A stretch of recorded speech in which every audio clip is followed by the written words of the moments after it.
எந்த அடுப்புல இருந்தா புரிஞ்சிட்டு வந்தீங்க? ஆமாங்க.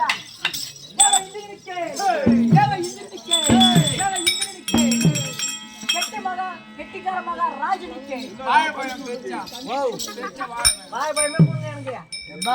ஐயா கும்பிடு வாங்க நாட்டாரே வணக்கம். என்ன ஒரு ஏய் கம்மியாஜி அவர்தான் முட்டை நாட்டாரு. ஓ முட்டை நாட்டாரு. இது கோய் முட்டை நாட்டாரு. கடை சொல்லிட்டாச்சு. முட்டை நாட்டாருங்கனாரே அவர் வாத்து முட்டை நாட்டார். ஏன்னா பேர் எப்படி வந்தது சொன்னாலும் அர்த்தமா சொல்லணும். ஐயா முட்டையை சொல்லிட்டு போயிட்டான். ஆகிறவங்களுக்கு எப்படி தெரியும்? வாத்து முட்டை என்ன முட்டை? வாத்து முட்டை நாட்டாரு பள்ளிக்கூடத்துல சேர்ந்ததுல இருந்து மகராசம் யமதர்மன்ட்ட போற வரைக்கும் முட்டை தான்.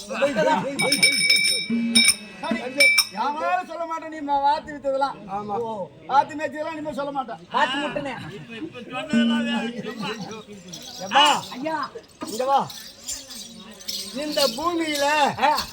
இந்த பூமியில வாழ வேண்டுமானால் ஒரு மனிதனுடைய வாழ்க்கை அவன் கையிலே இருக்கு. என் கையிலே. ஆமா. இப்ப கும்பிட்ட ஆமாங்க என்ன நினைச்சியோ எப்படி வணங்கினாயோ அதுவரை தான் இந்த பூமியில காத்து இருக்கும். அதுக்கு என்ன இருக்காது. ஏன் ஒரு மனிதன் வாழ வேண்டுமானால் நல்ல எண்ணம் வேண்டும். நல்ல எண்ணம் வேண்டும். அவன் நினைப்பு அவன் நினைப்பு அவனுக்கு. நல்லா வாழணும்னா வாழ்வான். ஆமா. மற்றபடி வேற ஏதாகிலும் உனக்கு குரோதமா எதை நினைச்சாலும் அவனுக்கே வந்து சேரும். நிற்க நிற்க நிற்க. பா இந்த சபை இருக்க, இந்த சபைக்கு பெயர் என்ன தெரியுமா? என்ன சபையா? கட்டில்.